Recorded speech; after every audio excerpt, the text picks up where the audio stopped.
Hello, my name's Emily Strauss. I am right now in Columbus, Ohio, studying design development, design research at The Ohio State University. Here's my autumn 2009 review of selected magazines at the Wexner Center for the Arts. So this is what's visually hot. Here we go. Film Quarterly. Okay, we got an article about Echo Park. Echo Park is out in LA.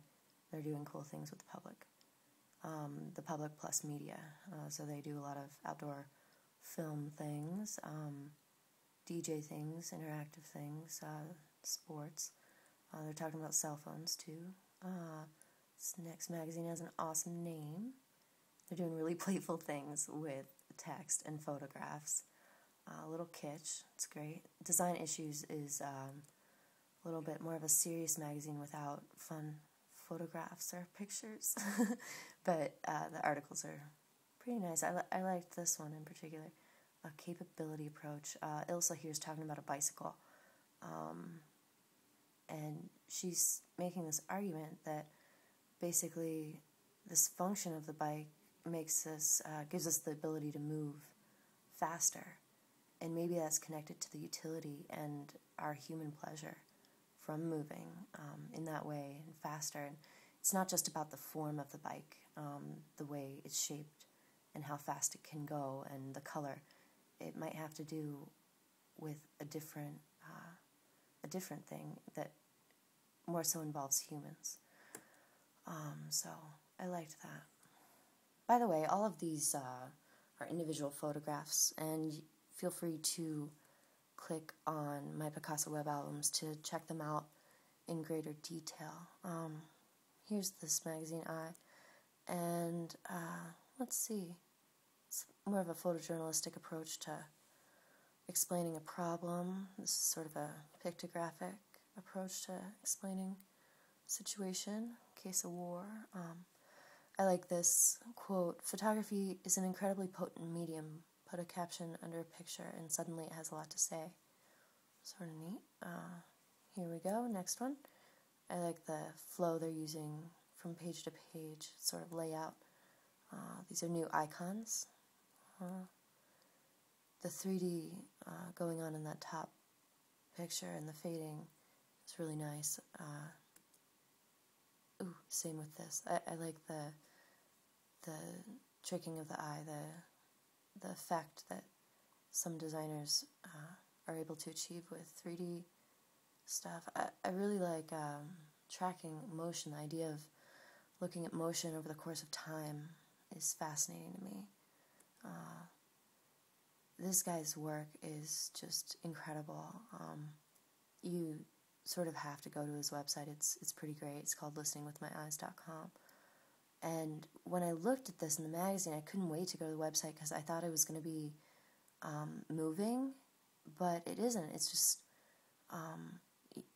you just have to check it out. It's all stagnant, and maybe it's cut out by a computer, hopefully, or this guy just, this is all he does.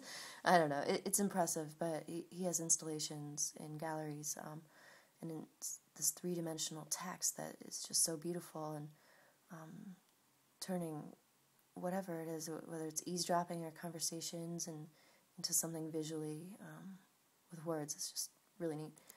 Okay, moving on. I was so excited to see this because I really like to do this already, sort of documenting a situation with lots of photographs and sequence, and to explain a process. In this case, I think they were building a Lego art thing as a group. So I like sequencing photos together to explain a bigger picture.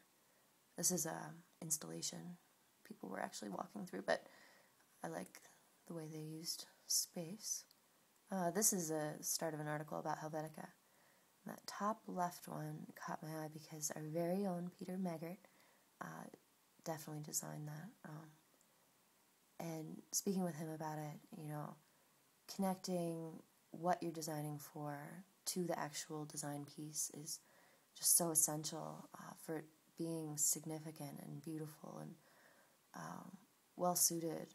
And in this case, this poster was advertising an exhibition for dance and movement, and it was translated in a bunch of languages and successful in all those languages, and I think it's just really successful for explaining the movement and what is at the heart of the design and trying to convey. I think it's really beautiful.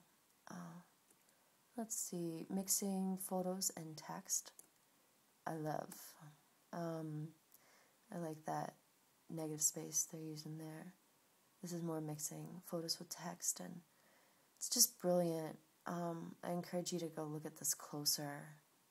But this photo of this man, he has stubble on his chin down there, and think Georgia O'Keeffe, think creative, and you'll get sort of a deeper meaning. Talking about theory here, this quote's great. Both Duchamp and Nabokov loved chess. It was the perfect model for an art whose appeals, as Duchamp liked to say, would no longer be retinal but intellectual. And this is totally interesting to me because of what I've been reading about cognitive studies, and maybe we see with our brain, and how blind people have this haptic experience of seeing within their brain, and it's not so much retinal, and how much are we actually seeing with our brain and instead of our eyes is fascinating to me. Depth of field here. I really love this article because I really enjoy soft focus, and that's arguable to a lot of photographers, but I'm a big fan. I love it, and I love that this article is defending it as being significant. This next piece was the highlight of this magazine here, this one, and this artist did an amazing job of documenting his installation. He includes a DVD. I would love to see that DVD in the future. But see how he's using soft focus, and he's using a couple photographs to explain a situation and a process, and he's even showing his emotion through that process. And this is what I want to do. This sounds great. The way he's telling a story, and I don't even know what it's about, and I like it, and I'm learning from it. Let's see, this is a girl falling asleep in a hotel room, it looks like, in a very busy city. Sort of a cool dual image there. This is a film, little setup. They set up a banquet, and a bunch of vultures sort of ravaged it, and they filmed it and call it art.